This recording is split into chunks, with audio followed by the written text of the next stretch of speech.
ये जो visa rejections है वो क्यों हो रही हैं और इनमें डिले क्यों हो रहा है। कोर्स लेटर जो होता है, कोई भी आपको कंपनी जब जॉब देती है, जॉब ऑफर देती है। अस्सलाम वालेकुम जी, आपका होस्ट हूँ सुहेल अहमद और आज जो मैं इन्फॉर्मेशन लेके आया हूँ वो यूके के वीज़े के बारे में है। यूके वर्क वीज़ा जो उसके बारे में है।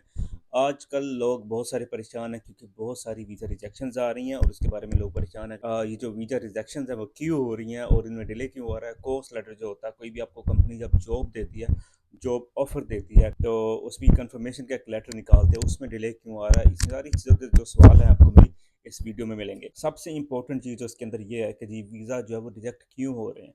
उसकी वजह ये है कि मैंने एक लास्ट वीडियो बनाई है, इससे पहले जो मेरी वीडियो है उसमें मैंने बताया कि यूके जो है वो बहुत सारे लोगों को डिपोर्ट कर रहा है। उसकी वजह ये है, बहुत सारे लोगों ने स्पॉन्सरशिप होती है उसका बड़ा नाजायज़ फ़ायदा उठाया और उसको मिसयूज़ किया, जिसकी वजह से लोगों को बगैर कंपनी ना होने के बावजूद भी कंपनी ओपन की और उसके बाद लोगों को स्पॉन्सर करना शुरू कर दिया। और होता क्या था कि जब लोग यहाँ पे आ जाते थे तो उनके पास ना तो जॉब होती थी और रहने के मामला होते थे, ना कोई सैलरी आती थी। तो जब गवर्नमेंट की एक रिक्वायरमेंट है, जब आपके पास कोई सैलरी होती है या फिर आपके पास जॉब आती है, आपको स्पॉन्सर लेटर मिलता है, उसमें आपकी सैलरी लिखी होती है। के बाद वो आपको मंथली जब सैलरी आती है तो आपका टैक्स कटता है। वो आपका टैक्स कटना होता है, वो आपकी रिक्वायरमेंट होती है। जब आपके पास यहाँ पे आते हैं और आप वीज़ा लेके आ गए और आपके पास जॉब ही नहीं है, तो आपका टैक्स कहाँ से जाएगा? क्योंकि आप तो टैक्स दे नहीं रही। और टैक्स ये नहीं कि आप बाहर कहीं काम करके तो आप खुद टैक्स पे कर देंगे, नहीं, वो कंपनी जिसने आपको हायर किया है, वो टैक्स पे करती है। वो टैक्स कटवा के एचएमआरसी को फिर आपको सैलरी देती है। जब आप किसी कंपनी के साथ काम ही नहीं कर रहे, उस कंपनी ने आपको बुला लिया, फिर आपको जॉब नहीं दी, आपको लगा यार हम तो यूके पहुँच गए, तो ऐसा नहीं होता भाईजान। यूके में अगर आपने टैक्स पे नहीं किया और आपकी हर माह गवर्नमेंट को टैक्स नहीं जा रहा, तो मतलब कि उनके दिमाग में घंटी बज गई है कि भई ये बंदा जॉब नहीं कर रहा, ये वीज़े पे आ गया, फिर इसको या तो इसके पास जॉब नहीं है या ये जॉब कर नहीं रहा या इसका कोई मसला चल रहा है। वो कन्फर्मेशन करेगी और होगा क्या कि जब उनको पता लगेगा कि भई इसके पास तो जॉब नहीं है, इनकी कंपनी ने फ्रॉड किया, वो कंपनी तो बंद हो जाएगी, वो कंपनी को गवर्नमेंट बंद कर देगी। और दूसरा आपके लिए भी होगा कि आपको 60 डेज़ का ईमेल आ जाएगी गवर्नमेंट ऑफ यूके की तरफ से, आपको नोटिफ़िकेशन आ जाएगा कि भाईजान या तो कोई और कंपनी में जॉब ढूँढ लो या फिर हमारा मुल्क छोड़ दो। तो ये बड़ी इंपॉर्टेंट चीज़ है जनाब।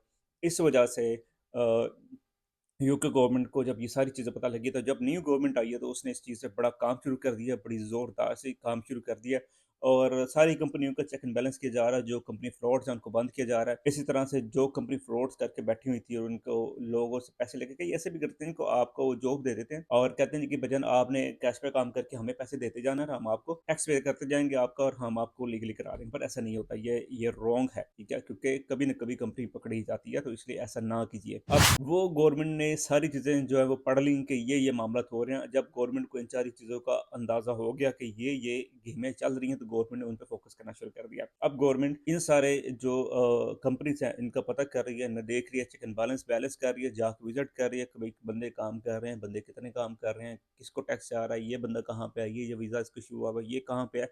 जब ऐसी कोई फ्रॉड चीज़ मिलती है तो वो कंपनी भी बंद होती है और जितने भी वो हेल्थ केयर में, जितने भी वो स्किल वर्कर में वीज़ा भी आप इश्यू हुए होते हैं, वो कैंसिल हो जाते हैं। अब जब वीज़ा कैंसिल हो गया तो आपके पास 60 डेज़ होते हैं इस मुल्क को छोड़ने के लिए। 60 डेज़ में अपने इस मुल्क को छोड़ना होता है या कोई और जॉब ढूँढनी है जो कि लीगल जॉब होती है। इसी वजह से जो नए वीज़े आ रहे हैं उनके जो इश्यू हो रहे हैं, उनके प्रॉपर इंटरव्यूज़ हो रहे हैं और अगर आप इंटरव्यू आपका अगर तो आपकी जॉब प्रॉपर है तो आप इंटरव्यू तो ईज़िली पास कर सकते हैं। आपको फेक-शेक कुछ भी करने की ज़रूरत नहीं होती। There is no need for it.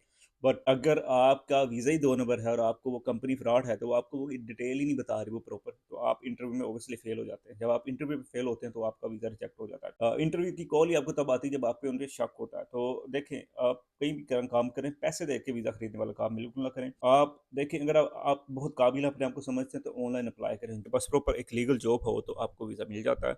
कभी इशू हो जाता है। और पर ये देखें कि जी पाकिस्तानी जो है ना वो हर टाइम जुगाड़ पे और शॉर्टकट्स में बड़ा जो है वो यकीन रखते हैं, जो कि एक रॉन्ग प्रैक्टिस है और जो कि आपके लिए नुकसानदेह साबित हो सकती है और होती है। इसलिए इस तरह की प्रैक्टिस से परहेज़ करें और अपने पैसे ज़ाया ना करें। बजाय कि आपने इतने पैसे लगा के यहाँ पे आना, तो बजाय कि इससे कोशिश करें कि दुबई में अपना कोई कारोबार शुरू कर लें। वहाँ पे कोई मोबाइलों की 2 उसका शॉप शुरू कर लें, वो भी आपको फ़ायदा दे जाएगी। क्योंकि यहाँ पे आपका करोड़ 2 करोड़ भी ज़ाया हो जाना है और अगर आपके पास जॉब नहीं है और आपके पास जॉब है, फिर आपको सुकून है। याद रखिएगा कि अगली वीडियो मैंने आपको बताने की यूके के अंदर अगर आप मौजूद हैं तो आपने चीप कार इंश्योरेंस कैसे लेनी है। अल्लाह हाफ़िज़।